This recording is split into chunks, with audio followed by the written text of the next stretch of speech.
بسم اللہ الرحمن الرحیم۔ قرآن مجید میں پیغمبر اسلام جناب محمد رسول اللہ صلی اللہ علیہ وسلم کی مختلف صفات کا ذکر آیا ہے۔ یہ تمام صفات اپنی جگہ اہم ہیں اور آپ کے محاسن کو ظاہر کرتے ہیں، لیکن ان میں سب سے اہم صفت یہ ہے کہ آپ کو تمام عالم کے لیے رحمت قرار دیا گیا ہے۔ وَمَا أَرْسَلْنَاكَ إِلَّا رَحْمَةً لِلْعَالَمِينَ۔ اس تعبیر کی وسعت اور ہماگیری پر غور فرمائیے کہ آپ کی رحمت کا مکان و مقام کی وسعت کے لحاظ سے پوری کائنات کو شامل ہے، اور زمانہ و زمان کی ہماگیری کے اعتبار سے قیامت تک آنے والے عرصہ کو حاوی ہے۔ یہ کوئی معمولی دعویٰ نہیں ہے، اور شاید ہی تاریخ کی کسی شخصیت کے بارے میں ایسا دعویٰ کیا گیا ہو۔ یہ دعویٰ جتنا عظیم ہے اسی قدر واقعے کے مطابق بھی ہے۔ آپ کی رحمت کا دائرہ یوں تو پوری کائنات تک وسیع ہے، زندگی کے ہر گوشے میں آپ کا اسوہ رحمت کا نمونہ۔ اس وقت انسانیت پر آپ کی رحمت کے چند خاص پہلوؤں پر روشنی ڈالنا مقصود ہے۔ ان میں پہلی بات یہ ہے کہ آپ نے انسانیت کو وحدت الہ کا تصور دیا۔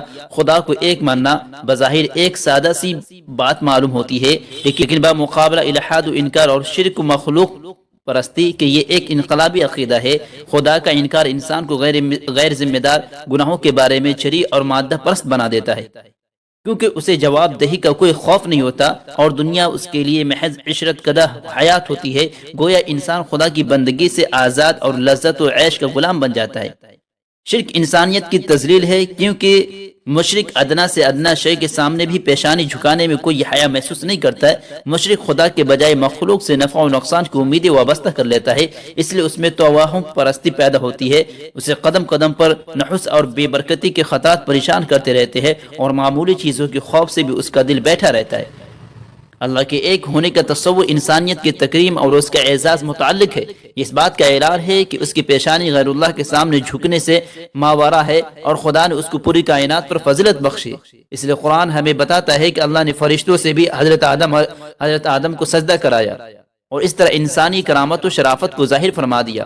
عقیدہ توحید نے انسانیت کو اوہام پرستی سے نجات دلایا، کیونکہ توحید پر ایمان رکھنے والا اس بات پر یقین رکھتا ہے کہ مخلوق اسے نفع و نقصان پہنچانے سے عاجز ہے۔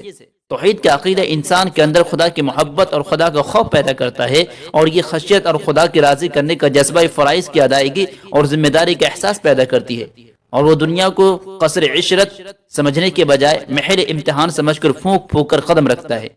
اس لیے توحید کا عقیدہ انسانیت کے لیے بہت بڑی نعمت اور سامان رحمت ہے، جو رسول اللہ صلی اللہ علیہ وسلم کے ذریعے انسانیت کو حاصل ہوا۔ گویا حضور صلی اللہ علیہ وسلم سے پہلے بھی انبیاء نے توحید کی تعلیم دی، اور بہت سے مصلحین نے بھی شرک کی تردید، انکار کا فریضہ انجام دیا، لیکن حضرت نوح علیہ السلام سے لے کر رسول اللہ صلی اللہ علیہ وسلم کی بعثت تک ہمیشہ انسانیت پر مشرکانہ فکر کا غلبہ رہا، یہاں تک کہ جو مذاہب توحید کا علم لے کر اٹھے وہ خود بھی شرک کے رنگ میں رنگ گئے۔ یہودی اصلاحاً موحد تھے، لیکن یہود کے بعض فرقوں نے حضرت عزیر کو خدا کا شریک قرار دیا۔ عیسائیوں نے تو حضرت مسیح کی الوہیت کو اپنے عقیدہ کا بنیادی جزوی بنا لیا۔ ہندو مذہب میں بھی توحید کا عنصر موجود ہے، مگر انہوں نے خود اپنے لاتعداد خدا تخلیق کر لیے۔ بدھ مذہب کی بنیاد مذہب کی شارحین کے خیال کے مطابق خدا کی انکار پر ہے، لیکن بدھ مذہب کے متبعین نے خود بدھ جی کی پرستش شروع کر دی۔ رسول اللہ صلی اللہ علیہ وسلم نے توحید کی فکر کو اس طرح غالب فرمایا کہ وہ قیامت تک کے لیے ایک غالب فکر بن گئی، یہاں تک کہ جن مذاہب کی اساس شرک پر تھی ان میں بھی ایسی تحریکات اٹھی جو توحید کی داعی تھی۔ رسول اللہ صلی اللہ علیہ وسلم کی صفت رحمت کا دوسرا مظہر انسانی وحدت کا تصور ہے۔ آپ کی بعثت سے پہلے قریب دنیا کے تمام مذہبیوں اور مذاہب میں انسان اور انسان کے درمیان تفریق، اور کچھ لوگوں کی پیدائشی طور پر معزز اور کچھ لوگوں کو حقیر ہونے کا تصور موجود تھا، لیکن اسرائیلی اور غیر اسلامی تفریق کرتے تھے، اور جو لوگ حضرت یعقوب علیہ السلام کے نسل سے ہو ان کو پیدائشی طور پر افضل و برتر جانتے تھے۔